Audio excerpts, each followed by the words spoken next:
Warning, I'm on a journey to handicap home runs in Major League Baseball. I'm not claiming to be sharp, I'm not claiming to have an edge. I bet based on the 3Ps, pitcher park, and price. We probably won't win long term. This is for entertainment and education. If you like the video, There's no out of it. Click on that thumb. I love you all. Welcome back to the 3 Minutes Go channel. It's your host, me. And in a bizarre way, I'm okay with what happened yesterday. We did lose 0.68 units, but I do think we are getting somewhere with less plays. I didn't want to believe that at first, but I believe it now. You know, it was a horrible day for home runs. I think if I had stuck to my traditional route of spraying the board, we would be down closer to 2 units. Obviously, the Mets game was very generous in home runs. Maybe I would have had a few lefties in that game because it was like 6 lefties that hit home runs in that game. But I was okay with skipping it because overall, you know, it was a bloodbath. We hit 2, Toglia and Kiki Hernandez. Now, Bellinger voided. I accidentally clicked Cabrera, so I'll go back and fix that. I just now noticed it. A little bit of an unlucky thing here with Isaac Collins. He did not start, but he did pinch hit. And, of course, I took it on FanDuel, so that's the risk that you run doing that. It is what it is. So, you know, not a great day yesterday. Merrill hit one off the wall, which would have about broke us even. Gavin Sheets hit 2 doubles. Warning track doubles, which would have sent us to the money profit-wise, you know. So it is what it is. We move forward, and in a weird way, I think we're onto something. I think we're getting closer to a rhythm, even though we're down almost 10 units, which makes me sick to my stomach. If you want to sign up for Novig, go ahead and use code GMGO. You get a 50% deposit match up to $25. And when we get a 25 users to sign up using my code, we'll give away $100 on the channel. We're at 7, so we got a little bit of a ways to go. Here's a slate for today. It's a big slate, and as you guys know, if you watched my video I released yesterday, my secondary video, we'll talk about that in a second, we have a problem with Saturdays and Sundays. So let's hopefully right the ship.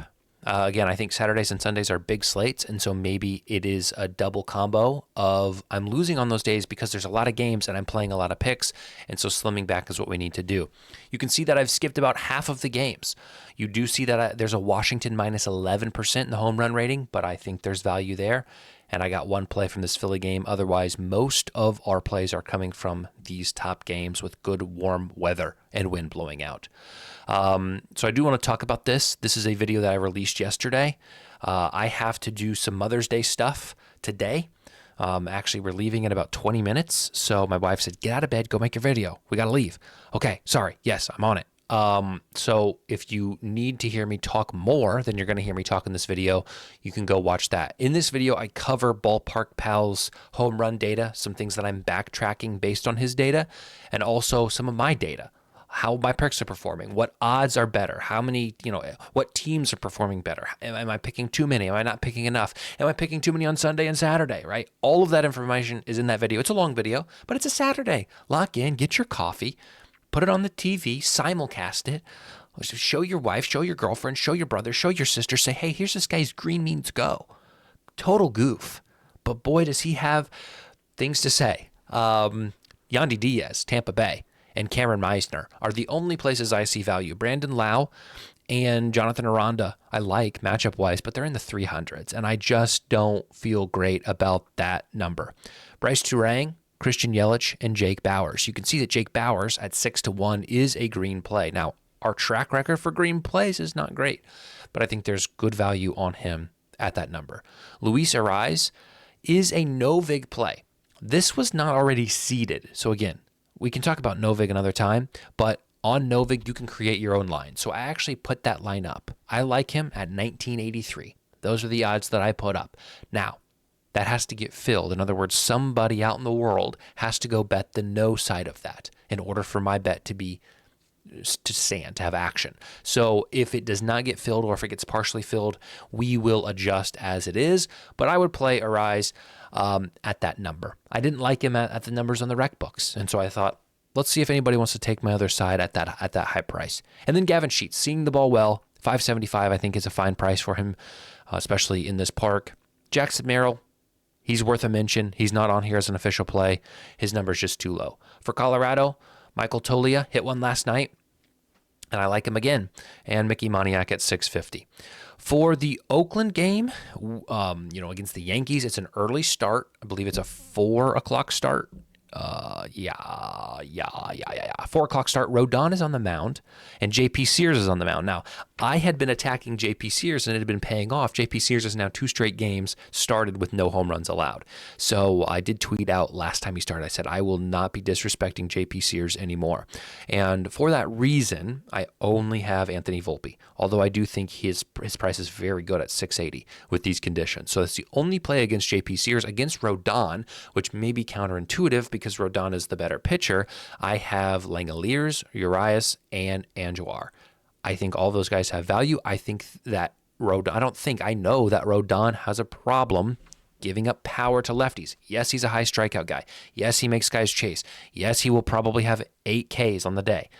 But if one of these righties can get a hold of one in this small park with these conditions, I think the ball will fly. So I like him at those prices. Now, LA and Arizona is weird. It's a bit weird. This is now the 3rd game of the series. We'll call him comfortable. Dustin May is pitching, one of the better pitchers for the Dodgers, and Corbin Burnes is pitching, one of the better pitchers for the Diamondbacks. The conditions are fine, if not good. There were 25 runs scored last night, maybe 3 homers in the game. All in all, it's a pretty even scope for what I expect to be home runs.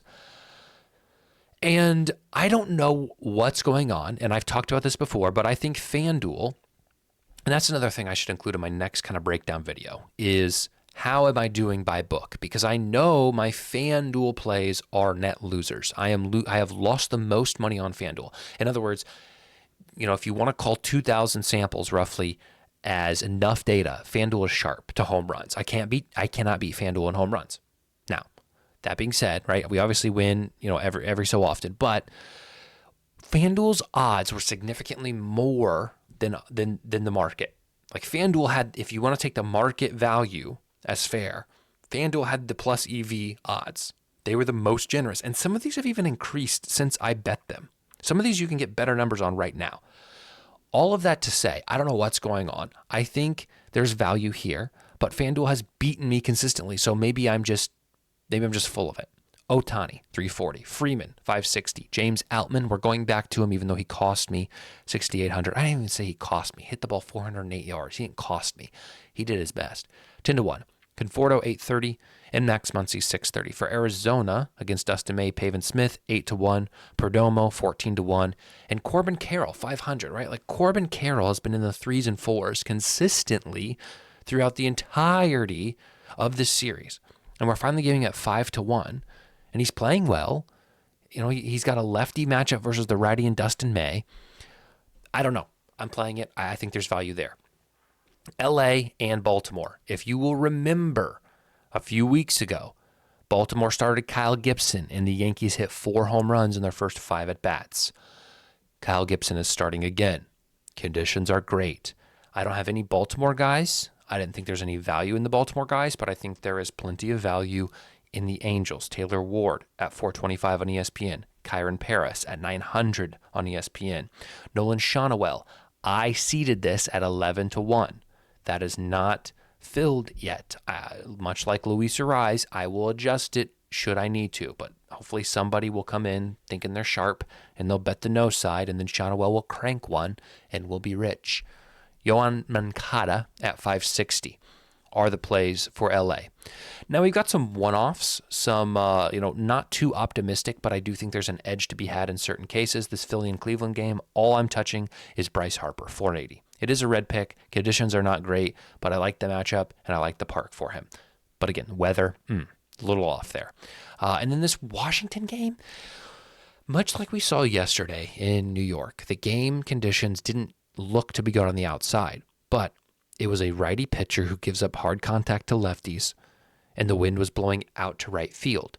In other words, it could have been, if I would have really poured into it, maybe I would have saw an edge in taking some lefties to hit home runs. Now, we have sort of the same situation here with St. Louis's pitcher giving up contact to lefties. We have lefty batters on Washington that you guys know I love. We have the wind blowing out to right field, which helps the lefties. Again, the weather isn't great. The pressure is high, and the temperatures are not fantastic. But the numbers make up for it. The price of these guys make up for it. Nathaniel Lowe 10-1, James Wood 8-1, Josh Bell 9-1, and Luis Garcia 11-1. We hit 2 of these guys. Wow, we're likely going to have a good day. Now, I did extend a little bit. I think we have about a little less than 30 plays. But overall, I think there's value to be had in the lefties on a Washington side, and I think their numbers are great. Purple prop play of the day, only one for you. Again, I kind of come and go with these, but I'll talk when I see value. Miami and the White Sox under 8.5 at -120 for 0.25 units. Simply put, I don't think Chicago's offense, they lost Benintendi, he's not in. They're just playing some platoon guy, just some like bizarre, they just have a bizarre lineup right now. And I think Miami's pitcher, who is a righty, could keep them low scoring. Now, for the White Sox, who are struggling in the rotation, Shane Smith is about the only bright side that they seem to have. And again, these Miami bats are very inconsistent. It's also going to get really chilly, and the wind is blowing strong to right field, which means the righties, I expect there to be a lot of righties starting, are going to have trouble lifting the ball, getting the ball out. I just think there's going to be a lot of hanging fly balls and grounders, and so I like the under there. For a round robin, it comes out to 0.19 units total across all of the round robin by twos. Volpe, Bowers, Corbin Carroll, and Kyron Paris are the 4 we're going to take. Wouldn't it be nice if we could get all 4 today? It would be. Again, if you need to hear me talk more, head on over to my other video. I'll try to link it right up here somewhere. You'll see it pop up. Click that, watch that, and we will see you tomorrow on Mother's Day, I hope. Maybe I should skip Mother's Day. Maybe I should give my wife 100% attention. Love you guys. See you tomorrow. Maybe.